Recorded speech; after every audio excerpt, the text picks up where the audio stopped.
La Unión Europea está tan preocupada por la anexión de nuevos territorios por parte de Rusia que ahora planea expandir sus propias fronteras. Sin embargo, este movimiento podría terminar perjudicando al propio UE. Andrei Perla.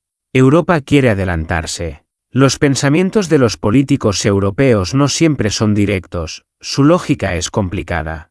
Uno pensaría, ¿qué conclusión sacarían del hecho de que Rusia celebrara elecciones en los nuevos territorios? Si no sigues de cerca la prensa europea, nunca lo adivinarías. Resulta que, tras la anexión del Donbass, las regiones de Zaporilla y Jersón por parte de Rusia, la Unión Europea decidió que debía ampliar sus fronteras rápidamente, añadiendo otros 8 países, y hacerlo antes que Rusia. En una de las publicaciones políticas más influyentes, Político, el artículo lleva el título, Putin quiere más tierras. La UE quiere adelantarse. ¿Qué es lo que planea hacer exactamente la Unión Europea? Según Político, el 13 de septiembre, Ursula von der Leyen, presidenta de la Comisión Europea, planteará la cuestión de la expansión de la UE en su informe anual. El debate continuará hasta finales de octubre. En una entrevista, el ministro de Asuntos Exteriores de Austria, Alexander Schallenberg, dijo: «Es hora de actuar con valentía y cambiar nuestro enfoque de la expansión,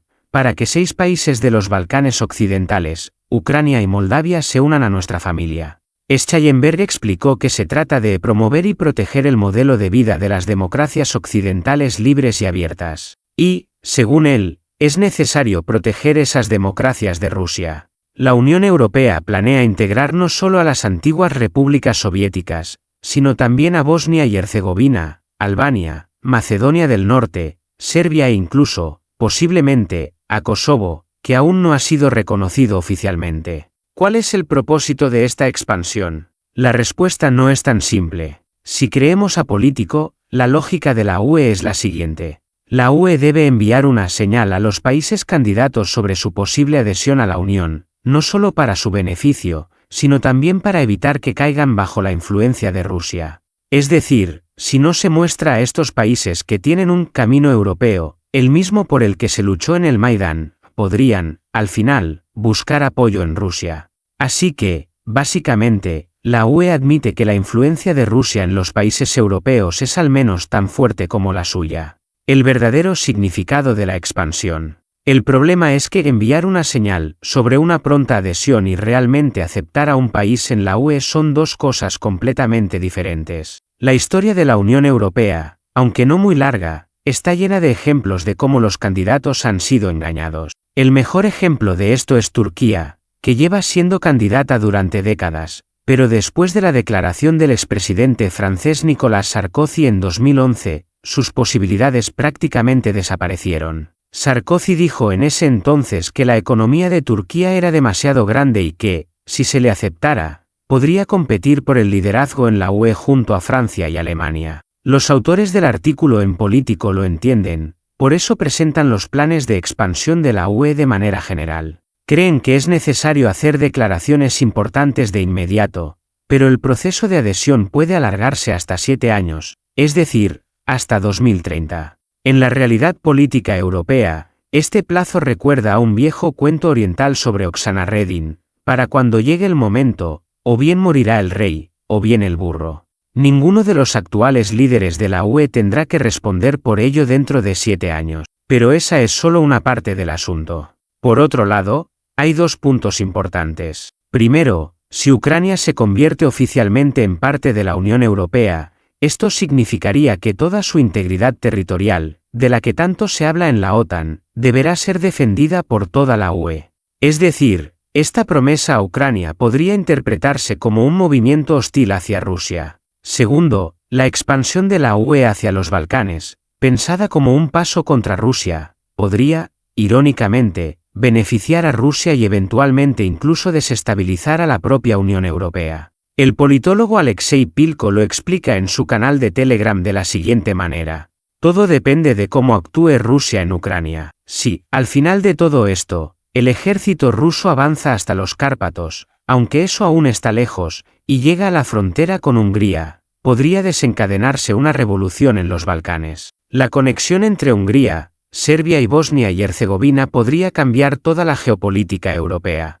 La Comisión Europea teme esto, por eso Josep Borrell habla de la necesidad de expandir la UE, comenzando por los Balcanes occidentales. Aquí, Pilko menciona al líder de la República Serbia, Milorad Dodik, quien, según la UE, prácticamente se burla de la Unión Europea con su comportamiento. También vale la pena recordar al líder húngaro Viktor Orbán, quien ya de facto está actuando en contra de la política de una Europa unida. Si Rusia triunfa, la línea de Orbán sobre la independencia real de Hungría podría prevalecer no solo en su país. ¿Qué significa todo esto? Sí, o mejor dicho, cuando Rusia logre una victoria completa en Ucrania, se convertirá en la fuerza más poderosa de Europa. A partir de ese momento, dependerá de Rusia decidir si la Unión Europea se mantiene unida, si expande su influencia a nuevos países o si pierde algunos de los que ya forman parte de ella. Eso es precisamente lo que Europa teme del fortalecimiento de Rusia.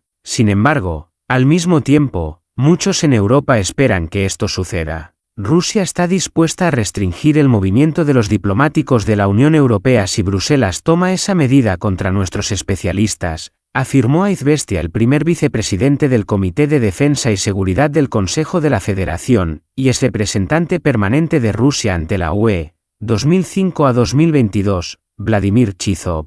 También calificó como un disparo en el pie la decisión de Finlandia de cerrar todos los puestos fronterizos con Rusia, pero expresó su esperanza de que este delirio pase pronto. Chizov añadió que es poco probable que la actual Unión Europea se expanda en un futuro cercano, y señaló que Rusia observa con cautela los intentos de Bruselas de incorporar a los países balcánicos en su unión. La Comisión Europea busca maneras de confiscar, pero la decisión final la toman los Estados miembros. Finlandia anunció el cierre de todos los puntos fronterizos con Rusia. Además, el país rescindió el acuerdo de cooperación fronteriza con la Federación Rusa. La medida entrará en vigor el 24 de enero de 2024. ¿Cuáles podrían ser las consecuencias políticas y socioeconómicas de este paso?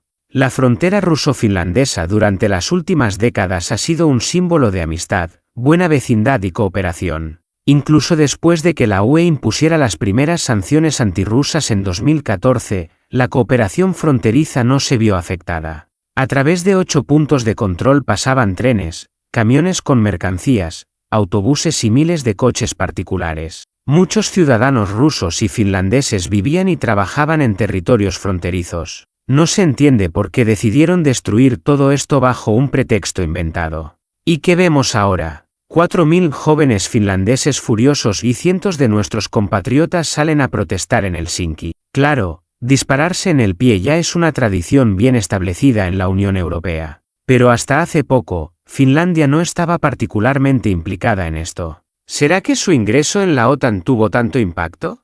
Esperemos que este desvarío finalmente pase. Recientemente, algunos medios occidentales informaron que la República Checa, en el marco del 12º paquete de sanciones, propuso restringir los desplazamientos de los diplomáticos rusos dentro de la Unión Europea. Praga quiere que solo puedan obtener visados y permisos de residencia que les permitan moverse únicamente dentro del país donde están asignados, y no por el resto de la zona Schengen. Eso sería una violación de su propio sistema interno de Schengen. Además, no podrían controlar su implementación, porque no hay fronteras físicas dentro del espacio Schengen. Si han aparecido en algún lugar últimamente, ha sido más bien una excepción. Los diplomáticos que trabajan en nuestras embajadas bilaterales en los países de la UE, por supuesto, podrían verse limitados a permanecer solo en un país. Sin embargo, en cuanto a la misión permanente ante la UE, que yo dirigí, sería más difícil. Veremos qué ocurre.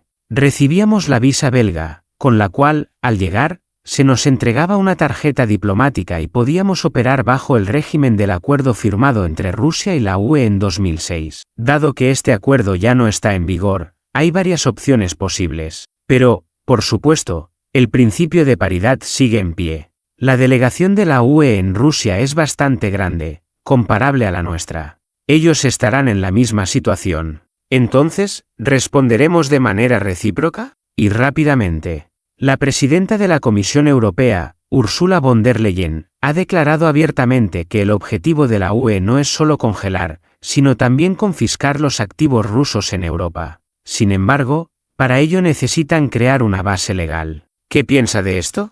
La Comisión Europea está buscando formas de confiscar, pero al final la decisión la toman los Estados miembros. Por ahora, ¿sabe qué se les ha ocurrido? Nuestros fondos congelados, que están en cuentas de bancos, generan intereses, y esos intereses están siendo gravados. Pero no es mucho. Los expertos calculan que pueden recaudar entre 1,5 y 2.000 millones de euros al año. Sin embargo, para usar ese dinero, necesitan un pretexto legal. La política ha comenzado a dominar la economía. Usted fue representante permanente de Rusia ante la UE durante 17 años y conoce los procesos internos de la Unión Europea mejor que nadie. ¿Por qué Rusia y la UE nunca lograron establecer relaciones constructivas? Tuvimos relaciones normales. Celebrábamos 2 cumbres al año, algo que la UE no hacía con ningún otro país. Trabajamos en 4 espacios comunes y, además de las cumbres, teníamos el Consejo Permanente de Asociación a nivel ministerial. En general, parecía que teníamos una red bastante sólida. Pero en algún momento sentí que algunos aspectos se estaban estancando. Esto comenzó mucho antes del golpe de Estado en Ucrania. Luego, en junio de 2014, los líderes de la UE no asistieron a la cumbre en Sochi. ¿Cómo influyó la expansión de la UE en su política hacia Moscú? La Unión Europea es una estructura burocrática que refleja la posición combinada de sus Estados miembros, cuyo número ha crecido con los años. En 2004, justo antes de mi llegada, la UE se expandió explosivamente con la incorporación de 10 países. Algunos de los nuevos miembros no ocultaron que se unieron a la UE, y algunos también a la OTAN, para alejarse lo máximo posible de Rusia. ¿Entonces todo se debe a los miembros orientales de la UE? No todo, pero en gran parte. En 2004, la UE pasó de 15 a 25 países, lo que fue significativo. Sin embargo, desde un punto de vista económico, este nuevo grupo de 10 países era equivalente a una sola Holanda. Aún así, la política comenzó a dominar sobre la economía. Por supuesto, mucho dependía de las personas individuales. No quiero ofender a nadie, pero los pesos pesados en la dirección de la UE empezaron a disminuir gradualmente. Además, en muchos países llegó al poder una nueva generación de políticos, muchos de los cuales fueron educados en Estados Unidos o Reino Unido. Se consideraban europeos primero, y solo después suecos, italianos u holandeses. ¿Es posible una expansión de la UE en los próximos años? Lo dudo en el futuro cercano. Aunque sí, algunos países están en la fila de espera. Pero la UE actual no puede expandirse. Se necesita una reforma para que sea más eficiente, y solo entonces se podrá hablar de ello. El presidente de Rusia, Vladimir Putin, dijo anteriormente que Rusia nunca se ha opuesto a la adhesión de Ucrania a la UE. Pero, ¿ve Rusia una amenaza en la expansión de la UE en los Balcanes? Durante mucho tiempo, incluida mi opinión personal, Rusia no vio con malos ojos la expansión de la UE, aunque el crecimiento de la OTAN siempre fue problemático. Veíamos a la UE como una dimensión regional de la globalización, la misma globalización que estaba en marcha pero que ahora se está reduciendo. Sin embargo, la situación ha cambiado porque la UE ya no es un socio, y tampoco nos considera un socio. Entonces, ¿por qué deberíamos apoyarlos? ¿Quiere decir que la UE es ahora un competidor en los Balcanes? No diría que un competidor. No estamos en ese tipo de competencia. No quiero amenazar a nadie, pero los países que aspiran a ser miembros de la UE deberían pensar en las consecuencias. La adhesión implica la limitación de su soberanía. ¿Están realmente preparados para eso? Todo el liderazgo cambiará. ¿Es posible una mejora en las relaciones entre Rusia y la UE en el futuro? En primer lugar, debemos estar seguros de que la Unión Europea en su forma actual se mantendrá. ¿Cree que la Unión Europea podría desintegrarse?